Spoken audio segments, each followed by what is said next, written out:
Hello and welcome back to Wondrous Minds and welcome back to Obscura. Have you ever wondered what makes a king great? That is, we have kings such as Alexander, who is called Alexander the Great, or Akbar the Great, or Ashoka the Great. What distinguishes them from others, or why exactly are they called great? Is it the extent of the rule?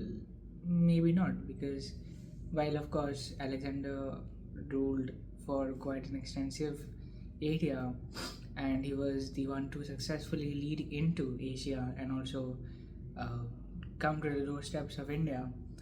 Um, then there is Ashoka, who also led to some of the zenith, you can say, of the Mauryan Empire, and his influence spread Buddhism to areas including Sri Lanka, Southeast Asia, something that we even today see its impact, and most of these regions are still Buddhist because of the efforts of Ashoka in spreading Buddhism to these areas.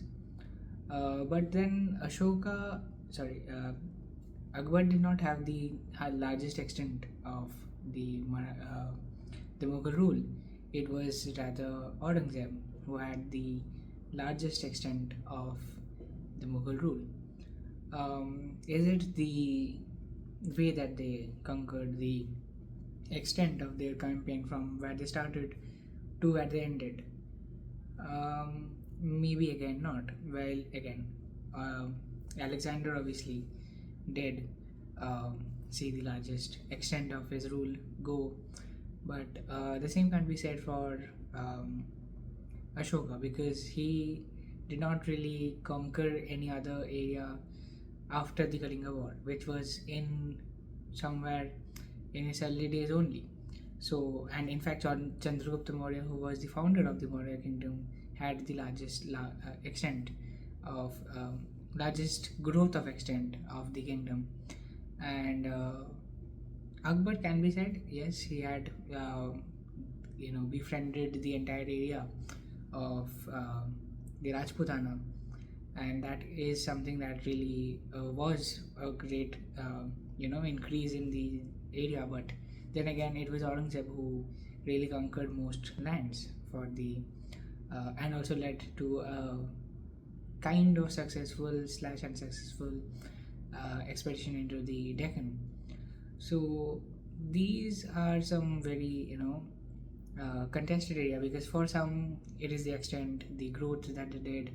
For some it is the um, relevance and the continuation and how they spread the culture, and for some it was just the diplomacy. So what makes a ruler great is more dependent on that person, that ruler itself. For example, if you consider, and also it is something that is more personal biased slash by those who are writing it. So, for example, if let's say a Mongolian were to write, then he would consider Genghis Khan to be a very great leader, Genghis Khan the Great, but we do not refer to Genghis Khan as the Great. Uh, but then, if they were to write about Alexander, they will probably not write him as Alexander the Great, because they rather knew Genghis Khan or Timurid, who led to a successful campaign and conquered a lot of land. We know Genghis Khan as this oppressive ruler. For some, any other person might be, you know, autocratic ruler. For in fact, um, wherever Alexander went, there were the conquests that he did were considered unnecessary for by many, and in fact his expedition to India was unsuccessful, and he and most of his soldiers died on the way back from India. So for some that would be not something that a great leader would be doing. Now, Akbar, for example, Akbar is considered to be great, and there might be more of the culture and diplomacy that he did for that benefit, because he was one who really brought Rajputana into the foreview of the Mughal world, and that was mainly through diplomacy. You can go to any of the forts. For example, if you go to Amer Fort and compare the weapons to that of, let's say, or even Chittorgarh or any of the other Rajput forts, compare it to the swords slash weapons of any Mughal court, you will understand that the sheer brilliance that the Rajput weaponry had, that, and then again the fact that they were the natives in that area. So these combined factors would probably mean that if they were to combine ever, which again never happened, never will happen. I mean, not today, obviously. Today it's a state. There are no such like divide and all. But in the past, these were different territories. These were different entities, which each having its kingdom, with each having a rivalry against each other.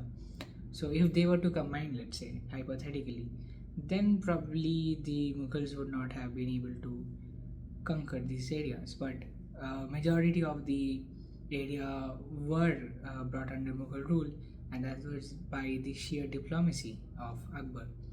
And Akbar is also known to be a very benevolent and religious, tolerant leader, and that really helped in shaping Mughal India as we know, because that was what was followed by his successors, Jahangir, Shah Jahan, and when Aurangzeb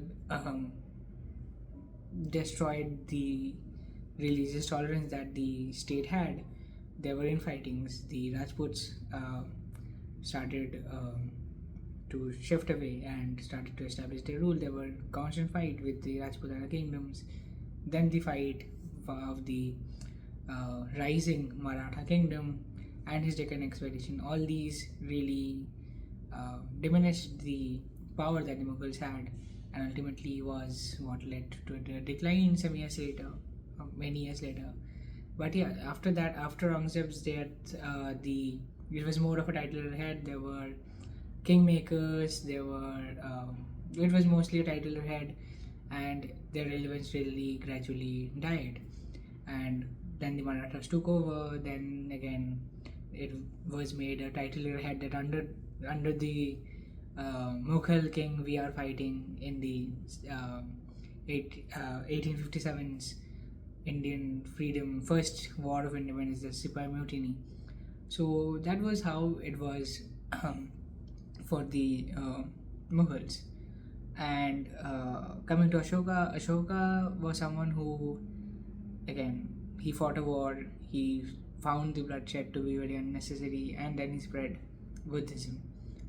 And his influence was, you can see, all over. Even today, the Ashok pillars that are present, the Ashok capitals are found everywhere, from the Rashtrapati Bhavan. Our national anthem is an Ashoka capital, and all these influences you can find. In fact, even if you take, for example, Alexander the Great, Alexander might not have had a successful reign into India. He did not have a successful campaign into India, but after his this campaign, he made an alliance with Indian kings. Chandragupta had an alliance with the Sasanic dynasty, I think, the Greco-Indian dynasty that was established and ruled for around 200-300 years. And he married the daughter of the commander of the Alexander's army. So that also formed the Hellenic modern influence, cultural influence, which also can be seen in whatever remains of the Maurya dynasty's architecture. So Hellenic architecture is something that India had a lot of influence in. You can see Hellenic influence in the Ashokan pillars, and similar to Ashokan pillars, there are pillars in Greek, Greece archaeological sites. So these are some influences that can be found, and also something that you can see in pretty much every of these great leaders is the impact they have on the culture and art of the region. Akbar's, you will be knowing about the Navaratnas that he has in its courts. Tansin, for example, So these influences are something that can be a major part as to why they are called greats. So again, it's not about what is the extent of your rule, it is how people remember it. And while it is again biased, it depends on who is writing, who is considering you great.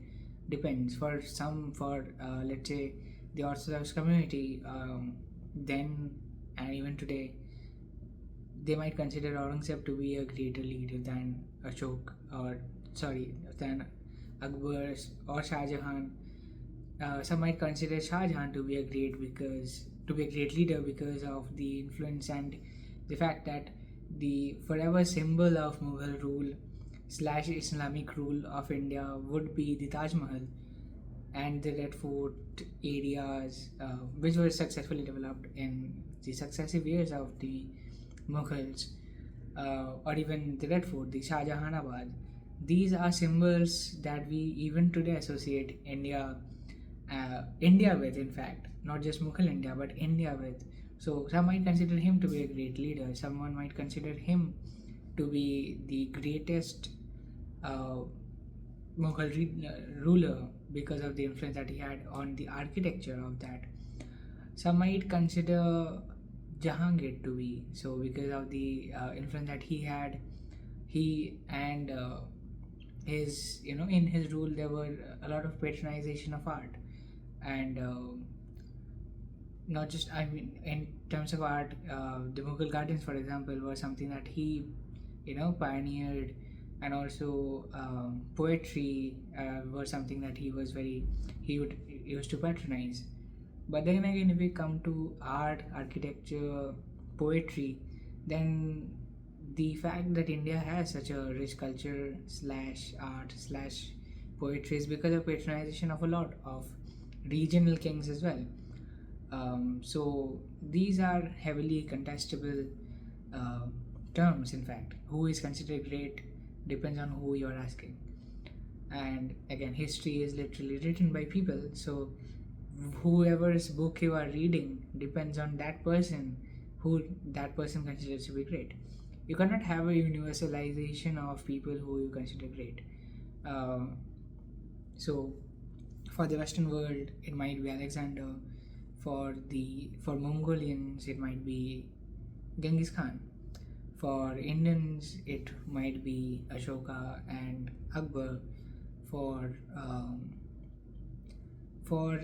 someone living in, so let's say, Bengal, it might be any of the Pala kings.